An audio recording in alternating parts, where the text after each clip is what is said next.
Previously on the Tales of Hybris. A race to the top. A fight to the death. A new temple with old and new rivals. The next aim. Family heirloom of sportsmanship. And a triumphant arrival in Luca. Hello everybody, we are the Hybris Collective and welcome to the Tales of Hybris. Video game music as an essential part of storytelling from the perspective of a professional musician and a music producer. In today's episode, we are going to explore the city of Luca and get ready to blitz. Our summoner gets kidnapped and we run to rescue her from the fangs of an evil blitzball machine. Afterwards, we watch Tidus and Yuna deepen their relationship and witness the reappearance of the legendary guardian, Auron. But before we dive right in, if you enjoy what we do here, head on over to Patreon for some cool goodies or help us please YouTube Yevon by leaving some thoughts and comments down below. Thoughts and comments. So, without further ado, let's make those goers goners.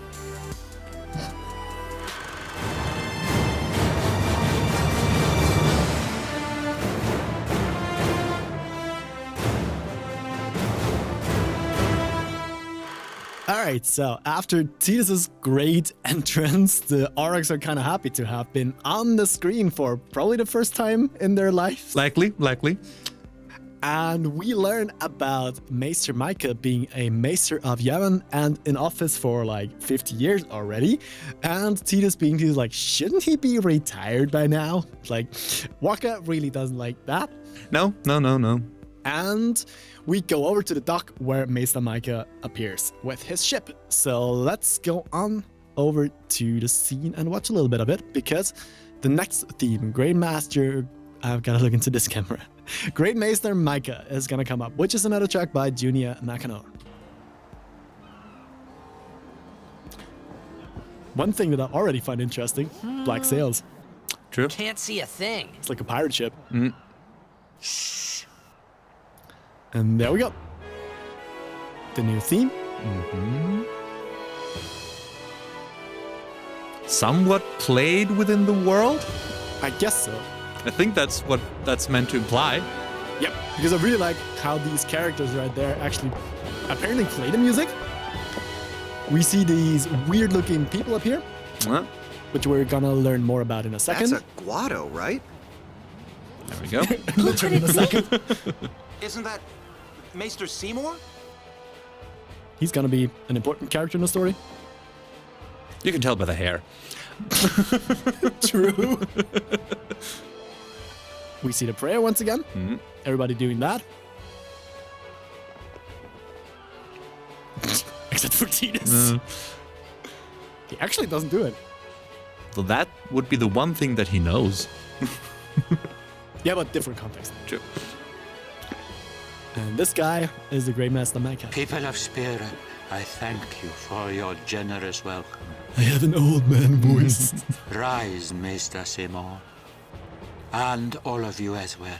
Which also just sounds I mixed present to differently. you the son of Maester True. Giskel Guado, who departed for the far plain of Fortnight Pass. As some of you already know, he has been officially ordained a Maester of Yevon. Which is like a priest, high priest kind of thing. Seymour Seems like one of the highest I am honored to receive possible the title of Maester. titles you can receive within In the religion. life, my father Giskel worked to foster friendship between man and Guado. I vow to carry on his legacy and to fulfill my duties as Maester to the best of my abilities. You too. Rhetorics Bow your 101. head. Waka being Waka again. And now some intense eye contact. As intense as the display of this can get. Which is actually pretty intense. I really like what they did there.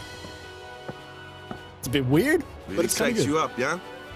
All right, last meeting before the match. Also, Alright, so this is where we're gonna end this scene right now and talk about the theme. Yes. Because I feel like this is quite an interesting one. Yeah, no. I For would agree. several reasons. Alright, so I guess original once again. For me, yes. Hypothetical question by now. All right. So I'll hand it over to you for the beginning. All right, then I will start. So, first thing we hear right now is the Hymn of the Faith. Yes. And a really interesting harmonic context with this really weird brass arrangement. Yeah. It's very, very... We can pause right here. Actually, can I pause here? On the other keyboard. God damn it. Yeah, it depends on where the keyboard is, like the pointer is. Really, you could write on that one over there? I'm impressed. I mean, now you could press play here. See? Insane. Modern technology. No. Anyways. All right. Sorry. That was already that just, really caught my attention. So yeah, we start with the Hymn of the Faith in the beginning. So the theme of Yevon, which of course makes a lot of sense in this context because we are meeting the, highest ranking people in the whole religious order of Yevon, I think. Yeah, probably the most high ranked. I think Maester Micah, Grand Maester Micah is actually the very top of the whole religion. Yeah, I think so too. The head of the heads. So yeah, it makes a lot of sense to start the song off with that theme. Yes. So we automatically have the religious connection. Hello. I remember that. But also, which is something that's gonna come up again with the tracks that are written for or around Seymour, the lila-haired guy we just met. Because most of them are kind of threatening in a way, or have some sort of threatening or somewhat dissonant vibe, or like really foreboding. Yeah, a lot. And I think most of that is achieved by just using somewhat dissonant harmonies and very dense harmonies and a lot of movement that you don't expect necessarily where the piece is going to move next, by combining that usually with themes that you know in most of the cases. Did you listen to the remake? No. Not at all. I think especially the beginning is an interesting comparison to make between the remake and the original. Okay. But let's get into this. Yeah, I'm looking forward to that because I absolutely did not listen to the remake at all. Preparation. Yes. Well, I'm preparing the original one. And I'm always surprised when you have to tell me about the remake. Me too. Reading back my notes that I wrote months ago now. Oh yeah, that wasn't there. All right, anyways. And what's also what I like about the beginning, it's a very simple thing, but just basically you have this melody of the Hymn of the Faith, the da da da da, and then this first part gets repeated, ba ba ba ba, and that melody and everything that happens underneath all goes towards this F sharp, where the melody then ends up in the end. So if we go to the beginning again, there's also there's string movements and everything beneath it, and everything has this upwards momentum towards this Totally does. final note. The brass going up. Up, up, up, up, up. And there we are. On this F sharp.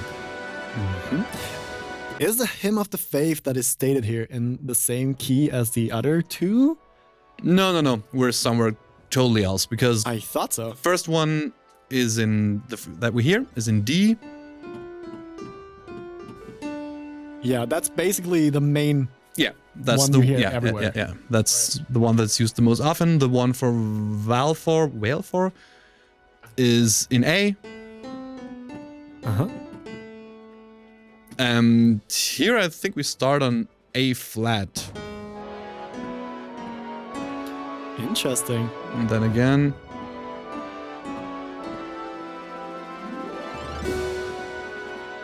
And there we are. Especially because you said you started on A with Valor, and now we go A sharp is basically. Yeah. This is half step down, so yeah. I don't know if that implies anything. I can't say. Maybe it does. But Again, I I guess anything minor second is dissonance. Yes. I don't know. Maybe there could be some framework about we use nicer tonalities with less sharp or flat notes for the other ones, and then with A and D, and then we start on A flat with like foreboding 1 for Seymour. Maybe there's some kind of intention behind it, but I don't know. There's no way for me, at least from my perspective, that I could tell for sure whether there is any intent behind this or if it's just happened to come out in A flat in that case, or starting in A flat. Only conjecture anyways. Yeah. Well, actually, this next part is going to be a bit confusing because I was unsure and got my terminology thoroughly wrong. The Well-Tempered Clavier was a collection of pieces for piano written by Johann Sebastian Bach. While temperament, based on the German word wohltemperiert, was a tuning system used in the 17th century to describe that the 12 notes per octave of the standard keyboard were tuned in such a way that it was possible to play music in all major or minor keys that were commonly in use, without sounding perceptibly out of tune. What I refer to as well temperament is actually called equal temperament, which divides an octave into equal steps. In the West, we usually use the 12-tone equal temperament, which divides the octave into 12 equal steps, our semitones. This was mainly done to allow modulations through all scales and keys. The stuff regarding brightness or characteristics of keys can be found in the last video, including a link in the description for an overview. And now, back to the video. But like, all white keys, C major is basically one of the brighter tonalities? Or am I wrong? I think I asked you last time, and it's another thing we have to look up, right? It's different. Like basically the brightness of tonality has more to do with how tonality functioned before we had the tempered. Okay. I'm missing well-tempered claviture. Yeah, I'm not sure whether that's the English. True temperament is a different thing again. No, well-tempered I think is right. I just can't think of the last word that's missing. It's not piano, is it? No. It's a German one. There are those pieces by Bach. That would be the well-tempered piano. Das wohltemperierte Klavier. Yeah, right. But mainly what it's about is how... It's gonna appear somewhere on screen. Yes. We'll find it. But yeah, that's basically what was happening by trying to get to this well-tempered state, is that before that, you did not basically an octave and playing up further or moving through the different tonalities, they did not necessarily line up. So like the same note could sound different. Yeah. Be on a different pitch. That's in a different the thing, tonality. Because if you like, basically in our circles, if you say this note could be either half step up from, so basically this is either an F sharp or a G flat. It would be the same notes in our tonality, but if you are really picky about like what purpose it serves in the chord, it's either a bit up or a bit down. So a bit sharper than this, or a bit flatter. Yeah, more flat, I guess. Yeah. So yeah, exactly. There's like that's been a whole process that's been going on, but basically because before we had the thing that we have on the piano now, we're like, okay, this is gonna line up, and all those notes are gonna line up into like having almost the same spaces between them. Like with every full and half step is basically the same. That's what was different before that. We didn't have that, and that's where the characteristics of tonalities comes from the most. How it's also used in like classical sense. Okay. Where I think things like E major, I think, is considered one of the brightest tonalities. That's often correlated with victory and stuff like that. And all the tonalities had certain characteristics that were heavily influenced by how they back then actually they sounded different. Yeah, I see. And they don't necessarily do so much today. So we still kind of use those characteristics, but as far as I got it, it's more of a remnant from the time and not necessarily as much of a fact that's like, yeah, physically this just sounds brighter because of this and this. That makes so much more sense to me now, because that was always one of the weird things as a guitar player that like, okay, if I just tune the guitar down half step and do the same thing, it just basically sounded the same to me in a way. And by that explanation, it basically would just kind of a half step down, but basically in a way still similar to E or E flat would still be kind of similar because we don't have these differentiations in the half steps. Yeah, Interesting. pretty much.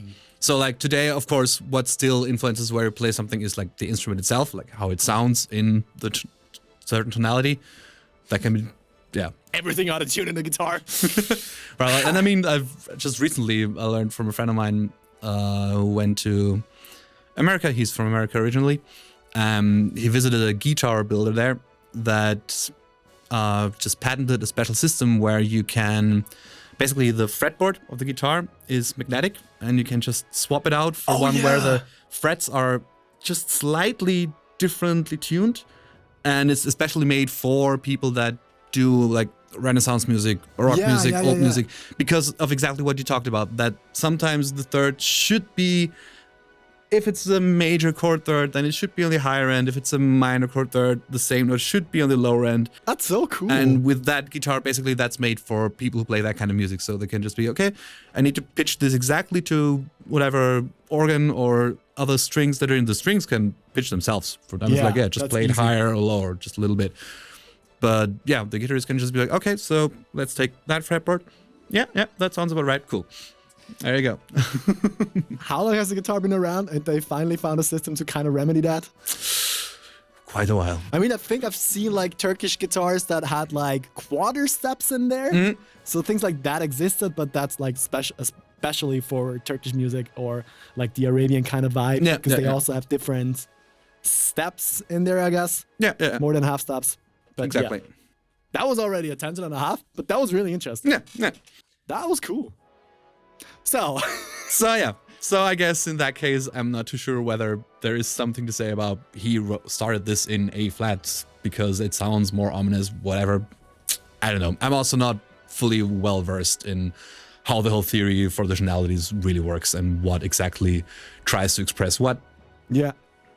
But I just know a rough draft of that.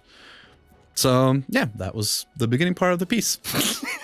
Basically, we 2 times quote the beginning of the Hymn of the Faith and just move it upwards in very densely harmonized steps until we reach the main part of the song, which is the F sharp, or the main note of the melody, I guess. Melody, quote unquote. Because again, this is an Akano track, so it's more motifs usually than melodies. Right, it's an Akano again. Yeah, upwards. And here we are. Exactly. This motif. It's just repeating basically. Now we're staying. I like how heroic the whole thing sounds now. Yeah. And a very dense beginning. And now this crazy part.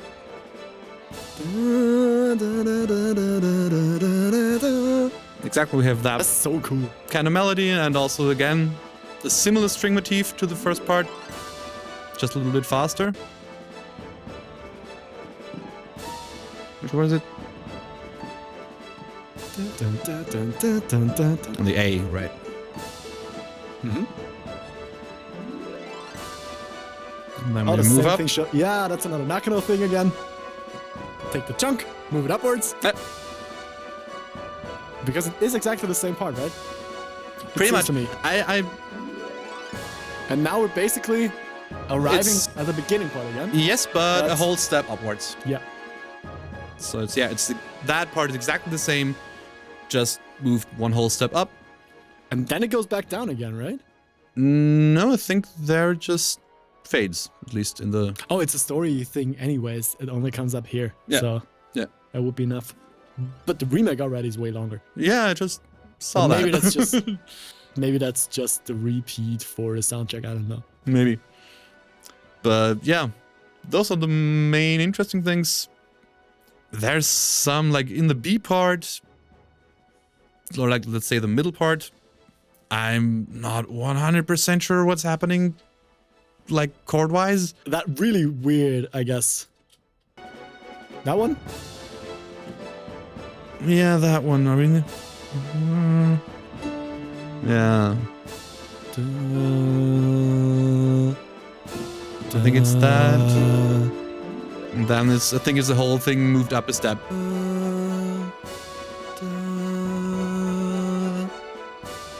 think it kind of stands on the same note. Somewhat, but also Hard not. to say. It's really hard to discern for me. Yeah, Then me it's, too. because like what I hear. Where are we now?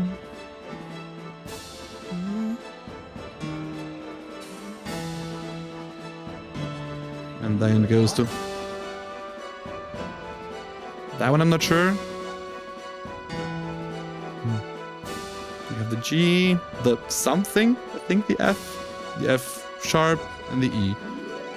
Those I'm sure of. So like, if we can you pause it from it? Yes. If you like put it in chords, then the first half would be a movement of like. Then we are. That's repeated, and then the same thing happens. Basically, a step upwards, which is the G. The second one, I really don't hear. For quite some time, I thought it might be that one. That would work with the melody, but that sounds wrong to the piece. Maybe. It might be that one. That would be if it's like if the first chord structure, the F, E flat, E minor, D minor is exactly moved up one step, then would be the G to the F to the F sharp minor, which I'm sure of again, pretty sure at least. And then it moves down to the E minor. Da-da. And then we go back to the beginning part. So that's what I think I heard underneath those, but I was sitting in front of that piece for quite some time, and all the time it was just like, maybe not. Maybe this is totally meant different, or you have to think about it in a different way. What did you play? What's the first one? The first one from the B part is the thing. That one. That's the second one. Basically, you start off with. What's the first one? E? The first one is a F major. Let's see. Then but it moves pretty fast. We have like.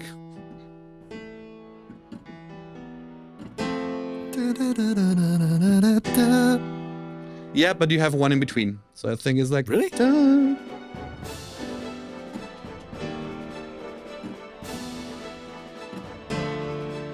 Oh, yeah.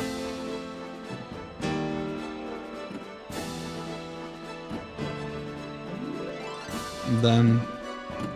Maybe.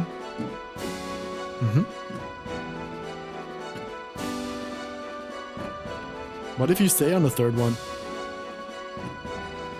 If you don't go down the last time. If you stay on the third chord.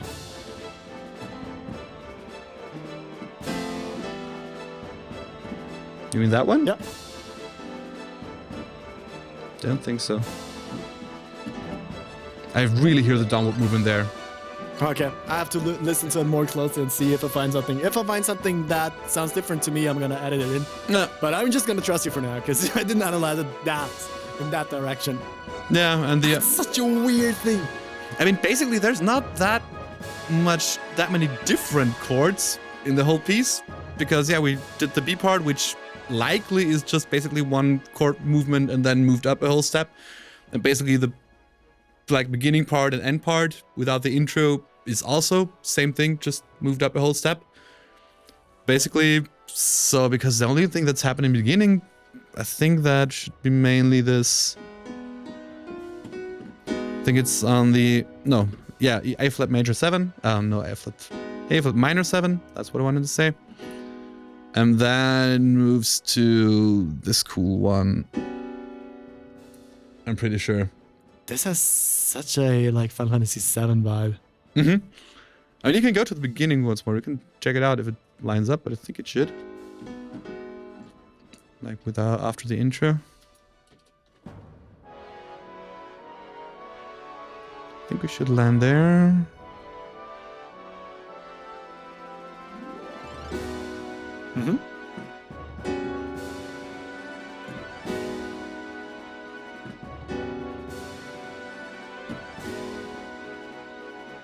And then it stays. I think those are the two.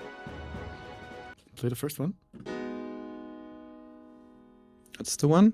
With that one, I'm very, very, very sure. Gonna have to turn it up a little bit.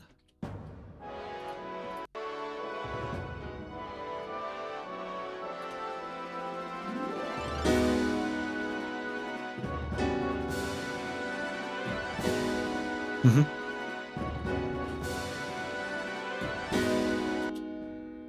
Yeah. that one I'm 100%.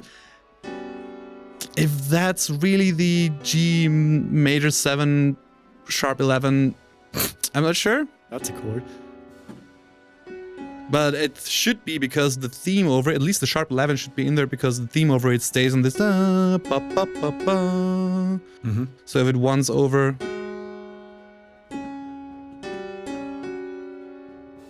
Interesting. So that's the sound. So those would be like the major 7 and the sharp 11 over the G, and I don't think that's the sound. Now. So that's why I'm landing here. I think that should be it. Interesting. But maybe the third also isn't really played. I find it hard to discern out of the string arrangement that's running in the background whether it's there or not, or if I'm just imagining it because I want it to be there. Let's see. Maybe we find an answer in the remake. Yeah.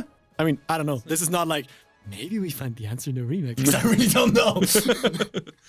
But yeah, let's listen to the remake because, yeah, those are the main things I can say right now for the chord structure things, because I don't think there's really anything, at least not something that I can see from like a harmony theory perspective. I think it's mainly just, it's cool, but I don't see any like fifths resolving to anything or building up any resolves. It's mainly like, yeah, we do this and then we move it up, and we do this and then we move it up. There we go. Sounds like something that would fit with his composition style. True. A bit. So let's see.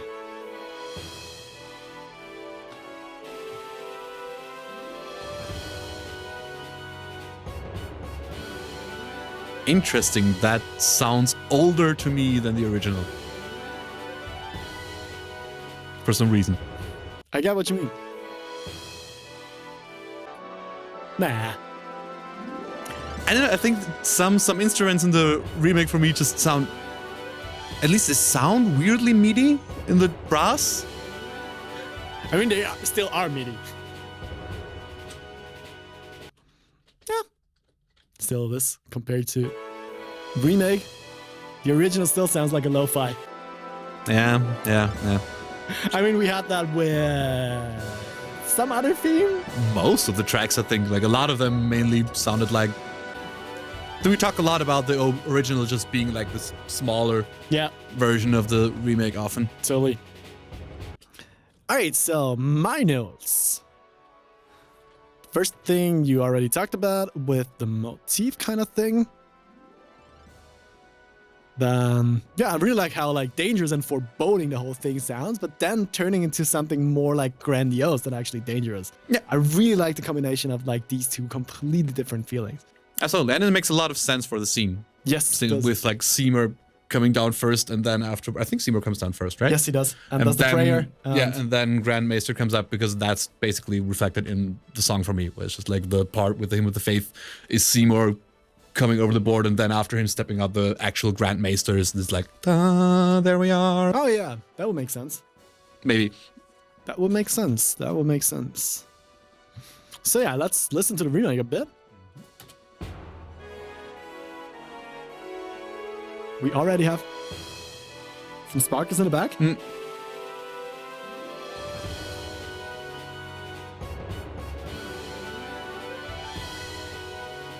So that thing is still quite similar.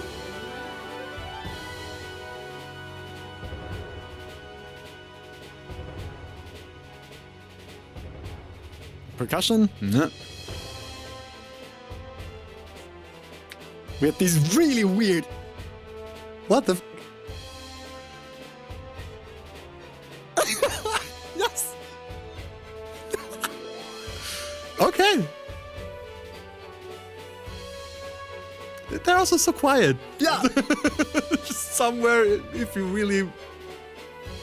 I was just waiting for your expression. Fascinating. But to be honest, I really like that. Because it has more of like this, there's so many people there partying and happy vibes and just the mixing of all of that. Yeah. No, I definitely get the idea, but. And then, yeah, it makes a lot of sense for this scene. Oh, there we go again, yeah. Yeah.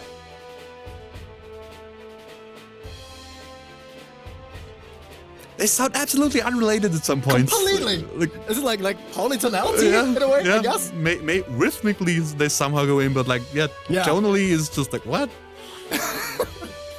Some drunk fanfare or something. It has that feeling of like the jam session with too many drunk people. And then like the drunk trumpet player go like, I've got the next one, I want the next song.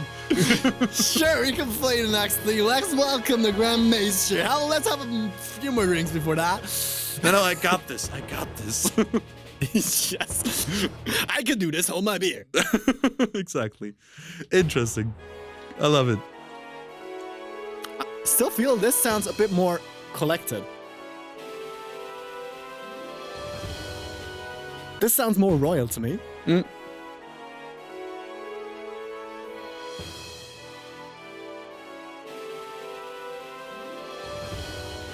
Because maybe it's the voicing. Yeah.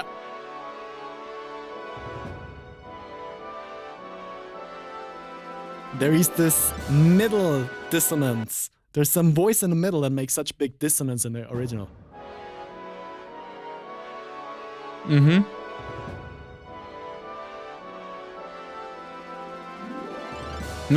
Which I think is not in the remake. No. True. They resolve it differently. Yeah. Because I feel like maybe the remake didn't want to go for such a... Let's stick with foreboding, because that's the word I found. Because the original really portrays some sort of imminent danger in it. Yeah. And this one, it's more like a grandiose introduction with... I mean, we have that weird brass in the back again, which I can't explain. The strings as well. Yeah. I'm not sure if it's strings or brass, but... Yeah, I think it sounds like a mix. Yeah. I mean, I don't know what that is supposed to mean. Really have no idea. But because of like this dissonance right there, it kind of has a different kind of foreboding vibe, a different kind of dissonance. Yeah, I guess it seems more immediately threatening for me, because I think in my brain it evokes a lot of the like Hitchcock Psycho thing. Or like generally the old school. I think it was pretty much not invented maybe, but like made popular by Hitchcock. The whole high strings. And this has these kinds of vibes for me. With just random electron. All of a sudden, sure. So that has more of a murder vibe, I guess. Which is weird. Which is really weird for like the introduction of a spiritual leader. No, I mean... So I think both of them are strong statements in different ways. I'd agree. I mean, I'd say like, maybe the remake was... Like, it feels like the additions that were made to it were made with like the story in mind of where these characters are going and what they're about to do later in the story. That could be true. I mean, we can't go into this yet. Yeah, not Maybe really. we'll come back to that later. But that also might be a stretch. Not sure.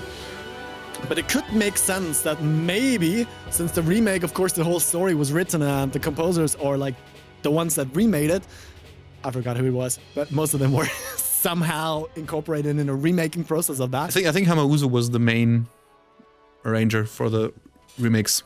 Yeah, I put a title card in some other video and completely forgot what was in there. But yeah, maybe because they knew where the whole thing was going more than probably when they composed this piece. Yeah. That could be a good explanation. But yeah. All right, I guess let's move on. Yeah. So after this, we have quite a few story bits. Next scene is in the waiting room, the dressing room of the Aurochs. Waka is, in the meanwhile, Maka. Am I getting tired? Maybe. I don't think I've ever had a Maka in my life. I think I had one once. Italy, I think. Coffee experts right there. Yeah, absolutely. Anyways, so Waka is his name. Waka is at the matchup draws, and so basically who they are gonna be up against. Yeah. And the other goers, not the goers, the Aurochs. We hate the goers. We hate the goers. Right, because we always had like the draw against the goers in the first Round? Thank Match? you. Yes, and they always lost to the goers. So Waka comes back and he's like, yeah, they got a free pass thingy for the next round, and Waka is happy to play the Albert Sykes first, which you can later, or in like a little bit, you're actually going to play Blitzball, and you can play Blitzball throughout the whole of the game, most of it. Waka being excited to play the Albert Sykes. Yeah, it's weird. No. Yes. Completely weird. Because you gotta know, the goers, the best team of Spira, is probably the worst in the game. Think so. Especially the further you get into the That story. was... And the Albert Sykes are really strong from the beginning.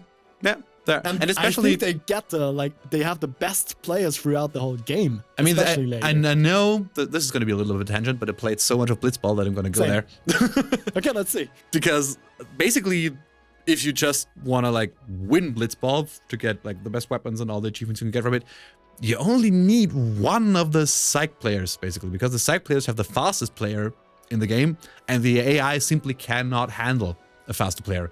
The only thing I ever did when grinding through this whole goddamn tournament after tournament to get the 50% chance of the one reward I needed was basically using that one player, and you just swim around. Everyone from the enemy team starts to follow him until you have him in a bubble, and then you pass anywhere. Yeah. And then you shoot in the empty goal. Yeah. And that's all you have to do. That's a strategy for Blitzball just in general. Yeah.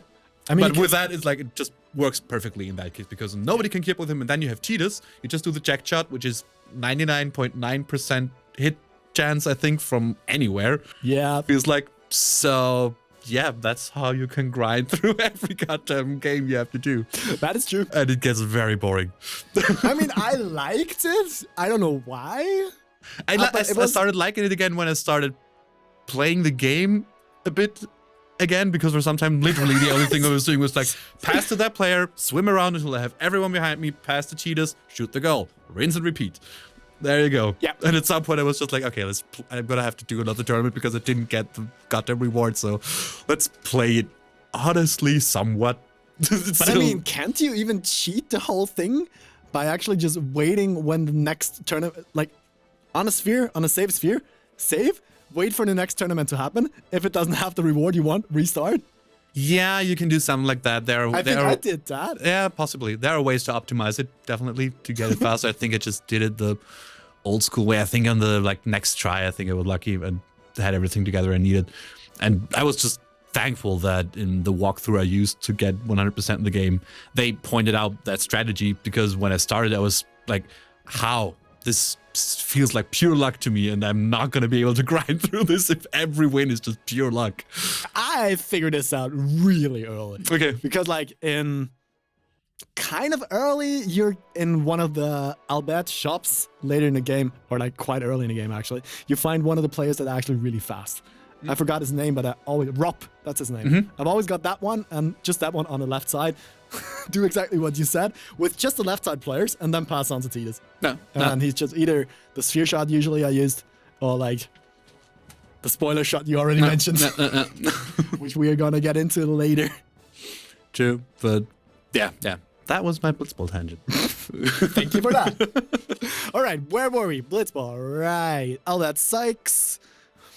Then... Yeah, they got the free pass so they can play the Albert Sykes. I think that's where we drifted off. Yep. Then we actually learned how to play Blitzball. Yeah. Which in the beginning is quite a bit overwhelming. Because there's so much and so much unnecessary information. Especially unnecessary. Like words. The core principle of the game is super simple. Yeah. Basically, it's just like wait for an encounter, choose the option, hope for the best. Yeah, but also like pause in between to like shoot or something. That's the important part, because that's how I always cheese the game. And yeah, you actually also, it is weird to me how all of the Aurochs sound, especially Letty, I noted. Because Letty for some reason, sounds like an Indian dude to me. True. All of them have such a weird accent that I can't explain. Yeah. I think we're gonna hear them a little bit later. I'm gonna cut in the scenes. But yeah, their voice acting is, I mean, fun. but so mixed. Yeah, It's so weird. it's a choice. And yeah, let's say it's a choice. It's an artistic choice. Anyways, then Yuna comes in and talks about a rumor that a Auron has been seen in a cafe around. And Tidus, I think he doesn't even question if it's the same one. I mean, I don't know how common that name is. That's another thing. But yeah, she wants to go find him. Tidus also wants to join in the dismay of the Aurochs, because they're like, they don't want Tidus to leave right before the match, which makes sense since he was the one like, yes, we're gonna win this. Yeah, no. They didn't win before, but now that he's here, they're gonna win. But now he's not there, so ha. Yeah, it definitely felt like a driving force. Yeah, that's true. But Walker understands, and Tidus gets Walker to relax a bit, which is also kind of cute. Sure. And it also makes Yuna laugh, which I think is another like little thing. Yeah, it's like definitely like a connecting moment. And Yuna is confident that they'll find Jacked as well. Because when they find Auron, since Auron was her father's guardian as well, he sure must know something about Jack as well. So She doesn't even think that Auron was a different Auron, as I just said. And then we get a little scene of Tidus talking to the Elbat Sykes right there. And he tries to communicate with them until he realizes they probably don't understand. Then he still tries to communicate more. He's like, he wants them to say thank you to Riku for saving him. But yeah, he doesn't know if they understand anything at all. Because they also just taught Elbat. Yeah. Which we're not supposed to understand yet. But they say something interesting there. Mm-hmm. Then we walk around Luca a bit more with, of course, Luca's theme playing in the back as well. And then we find a certain cafe where Auron is supposed to be. Yuna is stopped quite a bit along the way because she's like the famous summoner of the famous Lord Braska. Yes. So there's like this really famous connotation to her that we get to explore there. And then Tidus wants to teach Yuna how to whistle. So when she gets lost, she can just whistle and he'll come running. So that's just a little something I want you to keep in mind there. Because, yeah, keep that in mind. Keep that in mind. Will do. Good. I mean, you already know it is. So, and kind of a nice pickup line from Tidus. He's like, well, guess we should stick together until you can do it then. No. So like 17-year-old Tidus again. We also get to know that Luca is like the second largest city in Spira because for reasons, sin. Towns usually don't get big. Yeah. Because the more people are there, the more chance that sin might appear there. And Luca, of course, it's no real difference for Luca, like being a really big city. It's not really different. Sin is probably going to target that as well, for like when you think about it. But the Crusaders are the ones that really try to steer Sin away from Luca all the time. So the Crusaders, this is another thing we already got to know the Crusaders a few episodes ago in Besaid. And here it is basically restated again that one of their most important jobs is to steer Sin away from places where people can gather. And Luca, being like the center of the entertainment, basically kind of the only thing the people in Spira have with Exactly. Blitzball. Yeah, I was about to point that out, that it's again this reiteration of the point that Blitzball is really important for these people, just as a distraction and as something to come together around and to forget the spiral of destruction that they're in, basically. With like, some years it might be good and then it's going to be horrible again. Yeah. Let's go. So yeah, something to take our mind off of that. Sure is in high demand. So it makes sense that, the Crusaders have this like especially big focus on keeping Luca safe, because if that one goes belly ups, well, then there's basically no more Blitzball, and No more fun. Yeah, that might make people not happy. As if people are when Sin is around. So then we get a little bit more of a Sanuken talk thingy. If Sanuken is this big as well and all lit up and blah, stuff like that. Yuna and Tidus talking about that again. Then we go into the cafe, but we don't find Auron. But we find somebody that Kimari seems to know. With the next theme that I don't want to talk about here yet, because it doesn't make too much sense. I mean, we can say we are going to we're meeting 2 more Ronsos there. So 2 more of Kimari's tribe. And they know each other. And the theme we hear there is connected to the Ronso tribe. But this is something we want to explore later where it makes more sense to talk about this. Yeah, Right? yeah, I agree. It seems better embedded later on Yep. in the whole story. And they basically taunt Kimari all the time. And Tidus is the one like stirring up and like, fight him. Come on, go. Go fight you him. can take him. Yeah. And then basically they are thrown out of the cafe because like the game started, take your fight somewhere else. And then why does my brain not work now? There was so much suspense in your face. Suspense. I know, because I have the sentence form in my head. And then it just went away again. It happens. Yeah, too much. Okay.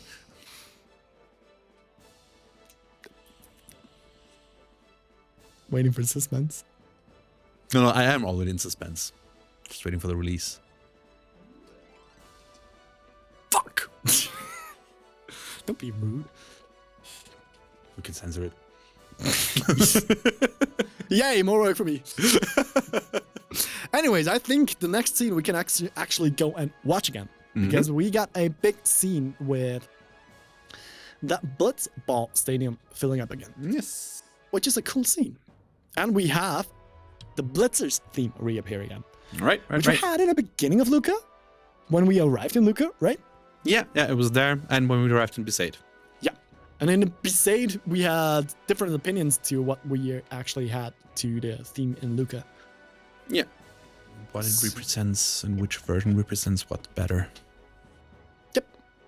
And then we have Micah basically announcing the Blitzball tournament, and we have Walker and the other basically captains of the teams standing there at the matchup draw. I think it's the matchup draw. Something like that. And then we have the Blitzes reappear again as we see the stadium fill up. So let's start right there. All over Spira have assembled here to participate in this great contest of bravery, skill, and strength. All of these fine teams, equally renowned, deserve to win the cup today. Why did that man get a different microphone? Such is the nature of this contest. Let us, the He doesn't need low ends. spectators, play our role accordingly. I think that's just a low cut. Let us sing to the glory of the winners and applaud equally the valor of the defeated. Valor. The defeated. Contestants, I kind of like it. may I like this voice acting. heaven be with you. There we have the ultimate connection of the greeting, Blitzball, and religion in that context. And we have the Blitzes again. Yeah. And I think it works so perfectly for this. Yeah, definitely. The really grandiose grand entrance that it portrays. I love this so much. We actually see the Blitzball Stadium fill up as well, which is kind of reminds us of Sanican, I guess. Where we saw a similar thing. Exactly, yeah. Kind of a different vibe to Outer World. Definitely. And we see like Blitzball how it actually looks in the game. Yeah.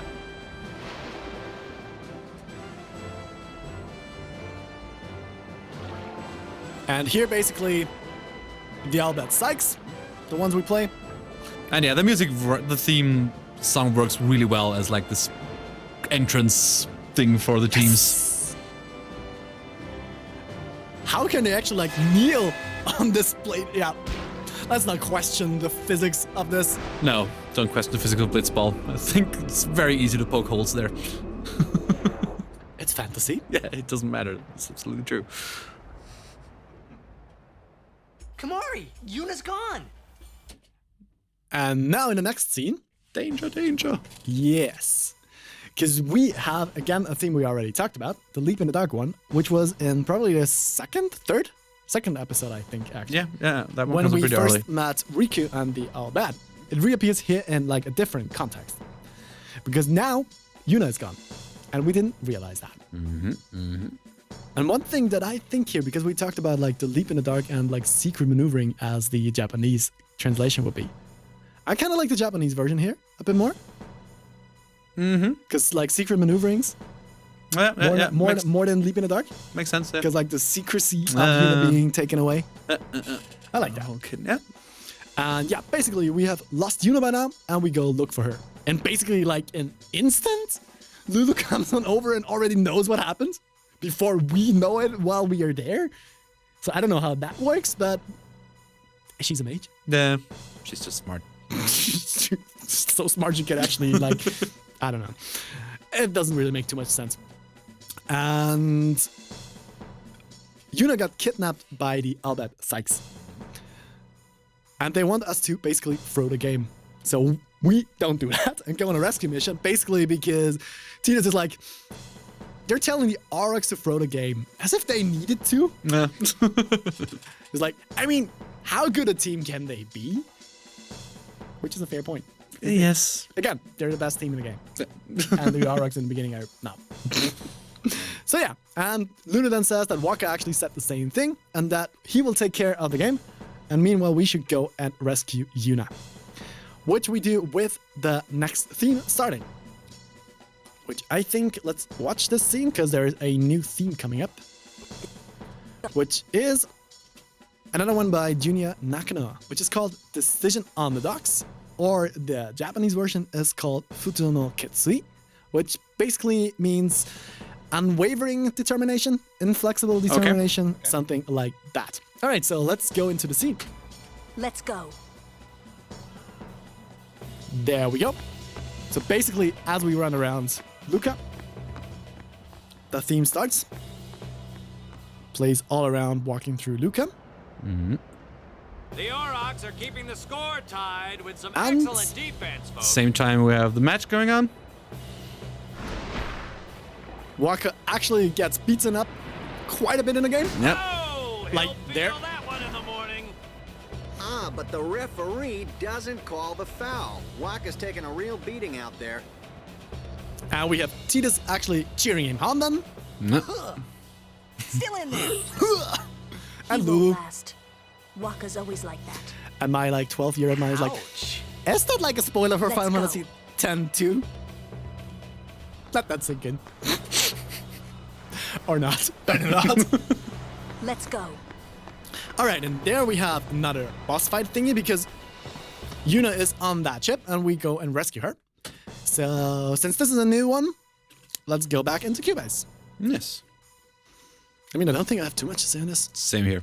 So, that's probably gonna be like a good night kind Yeah, of thing. yeah. So, do we have to... Oh yeah, there's a little bit of difference between like the original and the remake, but let's, as always, I'm not even gonna ask original first. Basically, percussion. Yeah, exactly. The offbeat cymbals, that's like thing I that kinda really like that. sticks out. Other than that, it's all B. That's all that happens. We're not moving from that note at all. Nope. Like And the basically, the I think- strings stay on it. Done. That's already a repeat, right? Yep. So yeah, And now the I mean, same it's- build-up happens within the percussion, I think. I like the offbeat. Yeah, we have that one again. I mean, I kind of like what it does. It I- works with what it wants to do. 100%. This is I only like to it. like, yeah, this is only to generate some tension. Just let the player know, okay, this is like some time limit and all of that Yeah. implied at least. All right, there actually was a time limit, right? No, Was no, there? no, no, no. There's no. Okay. You can walk Never mind around then. as much as you want, but like there's this implied Yeah, of course. point of like you have to get to her because otherwise whatever might happen. He's gonna die. Gonna die for the government. But So let's go over to the remake, which is Yeah. completely different. It's not. it's actually quite different sound-wise. Yep, it is, but we have basically the same thing, which is a ride, I I think that's alright, yeah. and I like. I think it's a right played with brushes, but I might be wrong. Yeah, sounds like it. Sounds too soft. But I'm talking about like, or I'm thinking about like the Buddhist kind of drums, Yeah. bloopy kind of drums that I think are pretty cool. And the rest is basically the same. We have like basically better sounding percussions. So yeah. A bit of this like upward movement. Well, there's also more room down there. It's basically the same thing we always say, just sounds bigger, Yeah. the whole thing. And I guess we can actually just leave it at that. Because There's nothing more to say about this. No. It's cool. It does what it's supposed to do. Yeah. But nothing happens, which is also the point. Yeah. Because it's just a little bit of a stressful kind of vibe that it's got going. And it does it well. I'd say so too. So yeah. But not a lot to analyze there. Then next, we have another little fighting scene where we fight some kind of weird blitzball machine, which is actually kind of fun. Yeah, right. I never fully got, but it makes sense. Okay, she got kidnapped by the psychs. So I guess they would have something like that. Yeah. It seems like a repurposed kind of blitzball training thing. Yeah, I think that's exactly what it is. That's what it felt to me as well. And one other thing that is kind of cool to know, after the battle, you don't have any music at all. So basically we fight this thingy, we take off its blitzball machinery in the fight, which is kind of a cool mechanic in the fight. True. Because in the fight itself, it's basically about there is some kind of machinery on the right side, which you have to try and find out how to actually get it running. So basically you just hit it with lightning bolts and then it starts up again, which is a cool mechanic. I like that because that actually makes the fight really easy. True. If you don't use that, it's really hard. Yeah, it's especially really hard because it does a lot of damage. It does a lot of damage. I mean, I think you can brute force it if you just have enough health potions and just are willing to use 2 people every round to heal and only do damage with 1. Yeah, but I mean, you definitely can, but it's gonna take quite some time. And I think it deals like a lot of damage when you take this. Yeah. And yeah, we rescue her. Then Tidus looks around a little bit to see if he can find the Elbat that actually saved him when he came back to Spira, or came to Spira the first time. Nope, that's a different ship. Yuna, now that she knows that Tidus has been on like the Elbat ship, she asks him if he got to know somebody who's named Sid. And then we get another quite big story reveal, I'd say. Because that Sid person, the Elbat Sid person, is her uncle. Mm-hmm. So Yuna is half Elbat, half human. Which they instantly tell Tidus not to tell Waka. Yeah. I still don't get Tidus' reaction. He's like, I gotta tell Waka. It's like, why? Maybe that's another translation thingy. Maybe. That would be my only explanation. Yeah. I don't know enough about like the Japanese reaction kind of thing to something like that. Yeah, me neither. I know that things can be different over there, but yeah, I also have no insight. So yeah, likely or maybe that is also like a lost in translation thing. I agree. I don't know. It doesn't make sense. But yeah, I mean, it's kind of funny, but it's also like, no, why? Yeah, definitely. I need someone to like translate for me what the original Japanese says, and then most likely have someone tell me if this is like a Japanese reaction thing that makes sense in a cultural context, or maybe it's also weird over there. Is there anything weird in Japan? Good over question. there? I mean, everything but nothing. Different point. Yeah, after battle, a little bit of bonding between Lulu and Yuna again. Because Lulu, like, basically, as we said before, is kind of her big sister. And she's like, I hope you hurt them. A little. Which is kind of funny. I give them that. So that was quite a good one. And then we see Lulu throwing up a fireball kind of thing to signal to Waka that he can now actually try and win the game. Yeah. That we got Yuna back. So I'd say let's go over and watch the scene again, because we have another theme coming up. Yes. Which is called The Splendid Performance by Masashi Hamauzu. And it's actually the same name in Japanese.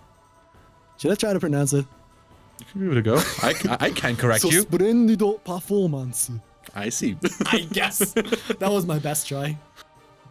So let's see how that sounds in context. So here at the end we see the fireball signaling. Tidus in the back warming up again, which now actually makes sense. True. Because he's basically about to play Blitzball, so he should be warmed up. And this is quite a powerful fireball. Why doesn't she do that in-game? There we go. We can actually see the timer as well, because the game only runs for 5 minutes. 30 seconds left. Yeah. The Aurochs are launching an all-out offensive. I really like the theme. I love it. A long pass from Letty. The Indian guy. It goes through. Walker giving his best out there now. That's such a cool move. I really like that. He shoots. Bam! Unbelievable. The Aurochs win the match 3-2. That's a first. And actually, without Tidus. True. So just like the way he spurred them on must have helped. We won! Guess so. We did it! We're in the finals! Also, Yuna being really excited. The most graceful win. Lulu being Lulu. No. If Once it was again. Chapu, he'd still be standing. So apparently Chapu played Blitzball. Hey, aren't you being just a little unfair? I like that one. Excuse me? I know I could never take Chapu's place. I mean, I don't get that. You're the one who told Waka that, right, Lulu? And I don't think Waka would ever try to take Chapu's... You don't want to finish that sentence. I really like that. I really like that. But yeah, we have another even stronger implied connection of something Chapu and Lulu. Yeah. We still don't really know what's going on there, but yeah, something with Chapu, Lulu, Waka kind of thing. There was something going on there. So... You guys? Although, yeah. Although I think at that point, isn't it pretty clear already? Because like at that point we know that Waka was the older brother of Chapu, I think. Yeah, I think they're talking about like his little, that is what his little brother that died. True. So I think at that point, at least for me, I think at that point I pretty much was certain that this was like, okay, Lulu apparently was somewhat involved with Chapu, I guess in a romantic way. They were brothers, and this is like through that they may have had a pretty strong bond between the three of them. Yeah. And like without Chapu, this is a lot complicated, the whole relationship in a way. Probably. Which might also be like the reason why Waka always like tries to kind of agree with Lulu. Seems like it definitely wants to be like the, oh, okay, it's cool. Yeah. So yeah, let's move over to Q Basic. Once again, I don't have too much to say with this. Some things. The thing I have to say, which is the difference between a remake and the original, there's nothing. It's exactly the same. All right. I mean, I had a note that apparently at some point it seemed like one of them might sound a little bit brighter, but that was just my imagination. I see. So, yeah. Let's go with the remake for now. It's the same Sure. anyways. So yeah, we're starting with this. This is this. Wrong. That one wrong. What? There we are.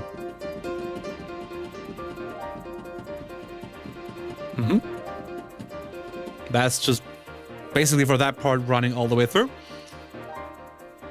That's just going on. We have the shaker. We have basically all this is happening over E flat. And then there's a B part. I really like that part. Yeah, This is that so part's good. great. This is such a big freedom kind of vibe again. Exactly. I mean, it definitely... This bass drops out again. True. Yeah. Let's let it run out. And then we're back. So yeah, basically what I love about... Bass element coming in here. Yeah, exactly. Now we have the really low drone under the whole thing.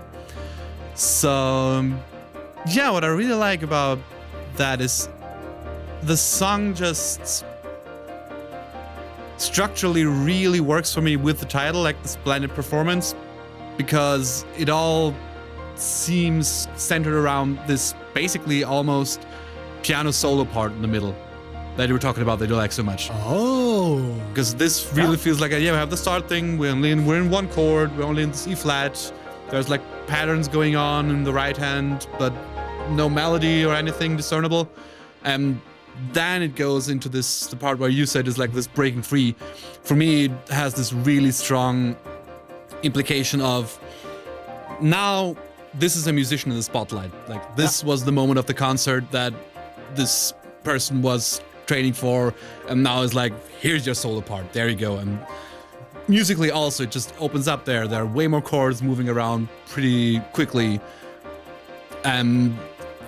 Only in that case, it really has a melody. Like everything before that doesn't have one. There you go.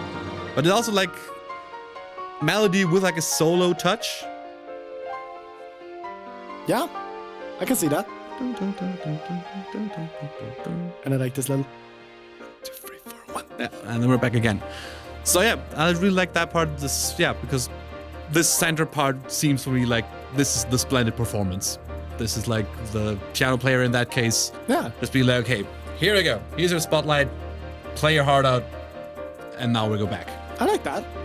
I never thought about that. I like that. I feel it feels to me like. Yeah, no, the B part has some pretty cool sounding chords going on. With the B part, you mean the solo section? Yeah, the solo section. Now I think we have a little bit of a rising in the back. Right, yeah. Where it builds up again to the beginning. Which is also kind of cool to have like a little bit of like a tension and release kind of thing. Yeah. Already, not with just the performance spotlight thing. Yeah.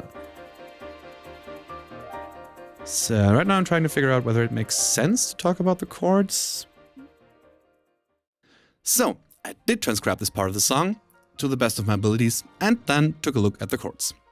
After dabbling in E flat major for the longest time, this section opens with a G flat major 7 to set itself apart sonically, which then gets immediately resolved to the G minor 7, the 6th of E flat major. We then move on to E flat, but this time in minor. Together with this comes a switch from 3-4 to 4-4 for the rest of the section. We then get into T minor 7 to G7, which sounds like a 2-5 that should resolve to C major, but goes to A flat major instead, the 4 of E flat. Then we round out this part with a move to the B flat 7, the 5 of E flat major, which together with the A flat forms a 4-5-1 cadence that smoothly brings us back into the A part. And now, back to the video. I totally meant to say that. Sounds fun and playful, but also exciting and excited and hyped. That's what my notes say. So I don't have anything more to say than that. And while listening now, I found that little brass thingy, which is cool. Yeah. But that's all I have for this. That's perfectly fine. I can only say I like this. I don't know why, but I like this. But I'd be really interested to, like, I mean, this is basically like after your music theory magic. But I'm actually excited to hear what you talk about there, because I'm interested in that. Yeah, no, let's see. I don't think it's going to be that complex. I just think there are some cool parts in there where the melody goes out of its way a little bit to accompany the not necessarily 100% logical chord movements on it, because there's some like half step up, half step down pretty quickly, and it's cool how the melody is just like, okay, but now I feel this vigor, this works perfectly, and back into the old one. I'm excited for that. Looking forward to that. That's gonna be cool for me as well. I basically like doing all of this because I think it's cool to basically a selfish desire to actually analyze this as deeply and share it with people. That, yeah. So then we are back at the Aurochs dressing room. Waka lies around hurt because he has taken quite a bit of a beating. As we heard, yes. Waka tells Yuna to stay away from the Outbat because the Outbat are trouble, which is basically hitting home on the point that they just talked about. Yep. Don't tell Waka. So, my notes. All the Aurochs sound stupid. I hate him. No, I don't hate it. It's just like, all right. Sometimes my own notes amuse me. Anyways, now we are basically at the second half of the game. Yep. Tidus now takes Waka's place. Waka tells the Aurochs that this will be his last tournament and that he will retire after this, win or lose. And so, yeah, might as well win then. That was actually Waka. Probably being fired up by Tidus. This sounds like something. Likely. And then it's like, let's make the goers goners, which is so bad. The wordplay. Yeah. Not my humor. It's like more of it's like an eye roll kind of thing. Yeah, it definitely all right, sure. But that's how puns work. I mean, fair. Fair. Then we have an interesting scene of Lulu and Waka. Because Lulu was like, yeah, you've taken quite a beating there. You are not supposed to see that. And then he basically is about to fall over. Out. And Lulu catches him. And actually first he's like, what am I doing? And then she actually hugs him. Yeah. And like, you did your best, right? Little soft spot. Yep. So basically it's like the first time she shows that she only seems to act tough when people are around. Yeah. I mean, except for the one scene, the fireplace scene, where she actually told Waka off quite strongly. So that kind of refutes my own argument right there. But yeah, she acts way tougher when people are around. Yeah. And she seemed to like Waka. So yeah, I really like that little bit of a character development from her right there. But yeah, I don't like these kind of character traits in general. As like the tsundere kind of character traits, I think it is, or whatever. These like. I think that would. Yeah, I like you, but I'm not gonna show you that. It's like, all right, good. I'm not 14 anymore. Which one is Tsundere? Which is Yandere the one that kills everyone? I think so, yeah. I think Yandere is the one that kills everyone that tries to get close to the person that she loves. I think they're almost always female. I think so, yeah. I'm sure there's like a male name for this, but I guess, think, but I think the trope is male, and I'm not sure what Tsundere is. I think it's exactly that. What Lulu's like, yeah, I like you, but I'm not gonna show you. I'm gonna push you away. Not trying to kill somebody, but like pushing it away. But maybe I'm like with terminology in this, I don't know. Maybe I'm talking out of my ass again. Yeah. Which wouldn't be the first time here. True. Which make this whole podcast lovable, right? Yes. At least from our perspective. We're relatable to us. Yeah. That's something. There's gonna be 2 more people out there like us. I see you. I see all 3 of you. All of you watching. And I just made fun of the goers gunners joke.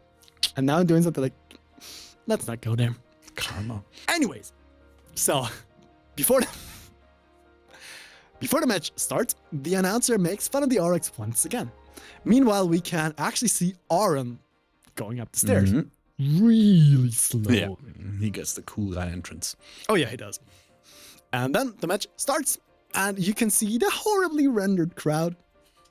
Yeah, they're cute. This is like, I don't know, first Game Boy kind of render. Yeah, I think so. 2-bitters. Yeah, funny sprites. Yeah, it's kind of fun. And then, yeah, I'd say let's watch the next scene because we have the next theme coming up, which is called Face Off, which we already met before in the Temple of Kilika when the gunners appeared first. When they were facing us. Right. We heard it before, but we didn't talk about it yet. Because I feel like this is more of this confrontation kind of vibe. So let's move on over to the scene and watch the scene. All right, and here we can see the crowd.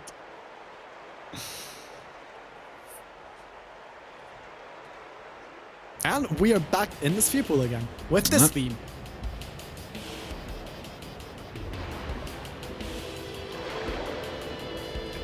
So really creepy.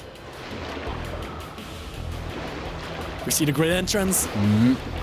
Bit of a show for other people. And we know that guy. We've met this guy at Kilika Temple. Yeah. Just makes fun of us, laughs at us, but then shows some sportsmanship. Getting closer. Wanting to basically shake hands for a good game. Or They're not. already going at it, folks. So yeah. She laughs at us. The goers are taunting the Aurochs. And he's basically like showing his butt. So yeah. A charmer. They showed pretty nicely that the goers are not really people you would like. So yeah, and then we go into the actual Blitzball game, which is gonna be the next thing we're gonna talk about, but let's stop right there and talk about Face Off. Talk our Face Off. I'm really hitting on the point of bad jokes while complaining about a bad joke about the goers. This is not gonna make me look good. Hypocrisy is a virtue. All right, that was a good one. Hypocrisy is a virtue. I love that. All right, Face Off. So, original again. Want to start? Sure. I mean, there's not too much gonna be from my side for that one. All right. So I think we can get through this pretty quickly because the main thing that you can start, like, I'm not gonna talk to about something specific. All right. So once again, track is called Face Off by Masashi Hamauzu. The Japanese version is called Taiji, which is basically the same thing. So like standing facing each other. So once again, the track that's basically named the same. All right. So we're in this E minor. Yep. And what you have throughout the song are these. Which sound like an interesting, like, electric guitar sound to me. Yeah, Like something an like Evo. that. I'll go into that a bit later. So this short motif.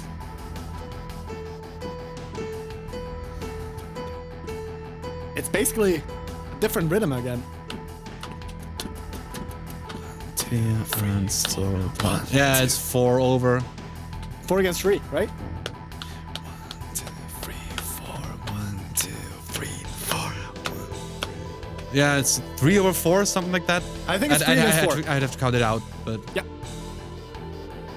So yeah, we're gonna This have creepy these. thing again. They always like. That's around the E. Yep. Oh yeah, that's kind of a chord change.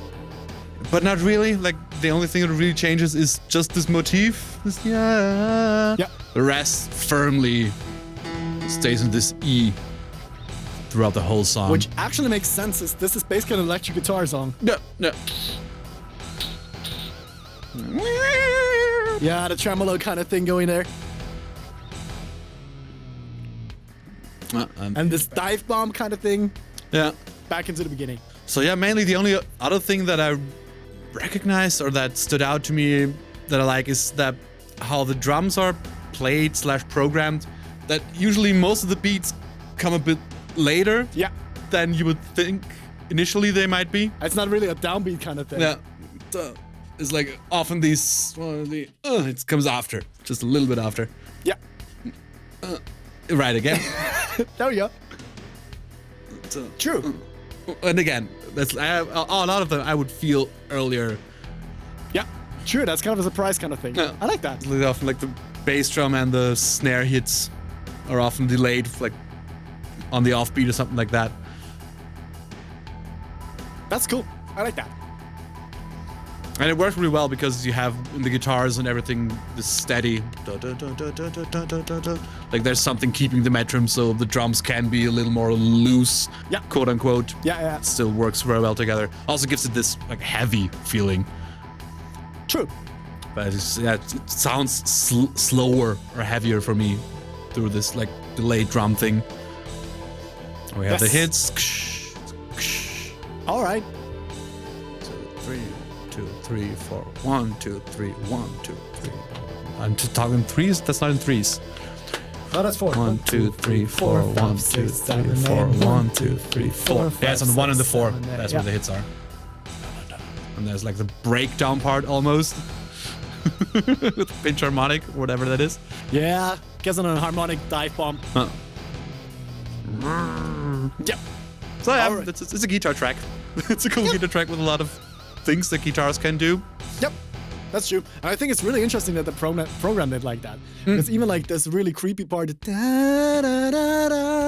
They sound like a special kind of tool you can have for the electric guitar, which is called an EBow. Oh yeah, the EBow, right. Which you can put on the guitar string, and I think it does some kind of like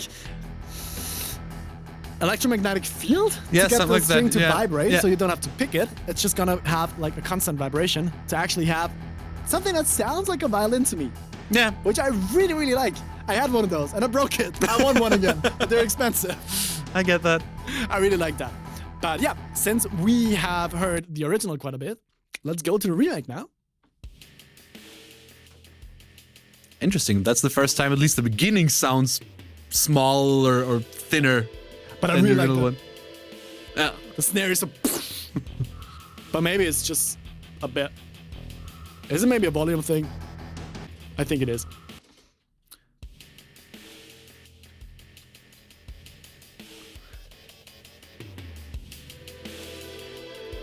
I mean, in that case, it also might be. Oops. I think for me, maybe it's just that the original is again like everything's closer together, and I think in that case that gives it a little bit heavier sound, at least initially.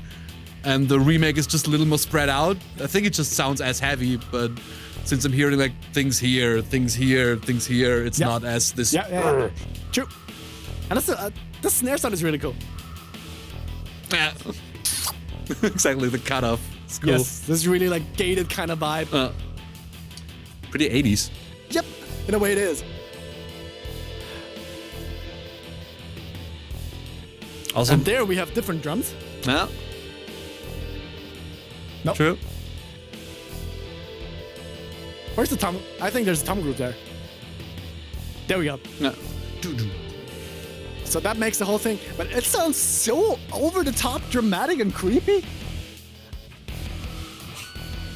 I like that as well. Like how the drums completely emphasize that. They don't have that in the original, I feel. Well, this doesn't come out as strongly. Something like that's happening. It's pretty similar, actually. I think that's yeah, it is similar, but it just sounds way stronger. And one thing that always came to mind, have you ever played Tales of Symphonia? I think it didn't, did you? No, don't think so.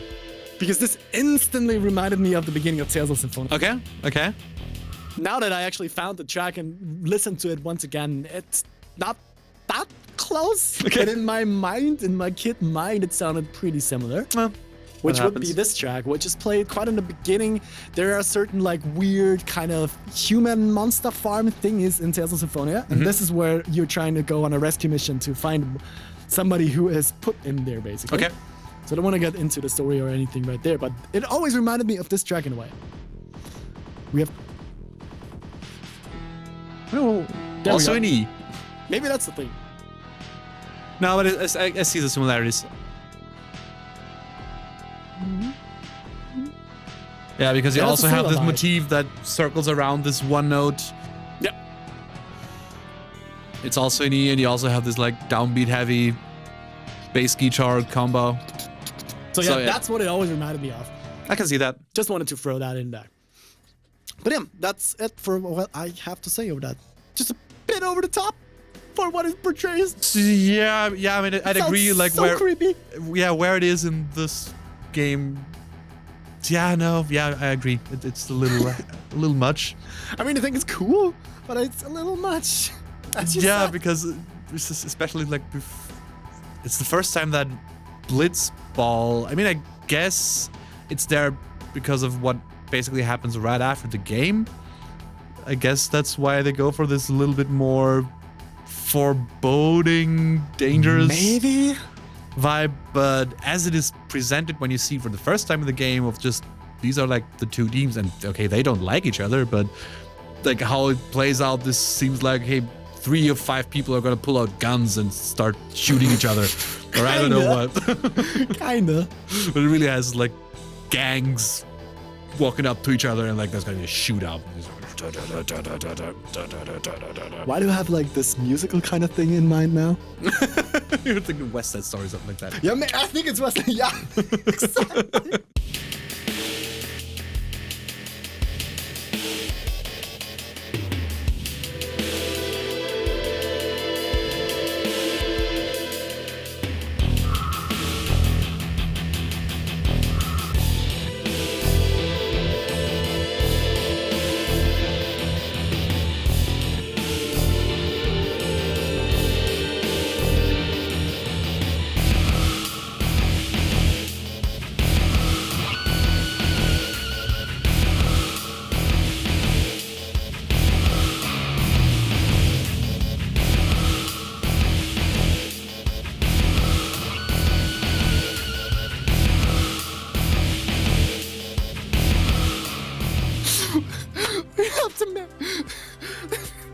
Future editing us, we have to make an edit of this. Western Story edit. It's probably sounding probably way more fun as I imagine it right now than it is in reality. Often, but that's okay. You know, we learned something today. Today we learned that through smart reharmonization and recontextualization, you can add a lot of meaning and layers to a piece, as seen in the use of the hymn in the opening of Grandmaster Micah. Furthermore, we saw in the splendid performance how a song can fit perfectly thematically to what's going on in the game of Blitzball, while likely being inspired by a solo concert evening and the performer's time in the spotlight. Another almost purely percussion-driven track played along the fight to save Yuna, and then the episode got rounded out by Face Off, a heavy guitar-driven track with a threatening, dangerous atmosphere. But maybe this was just our hubris talking. And the next episode, we finished up Blitzball tournament and get a glimpse into Seymour's powers as he fends off the fiends that attack the stadium. We are greeted by a renowned face that saves the day. Also, our now grown travel group sets off for Mihan High Road. So, thank you so much for watching. And see you in the next one. Bye!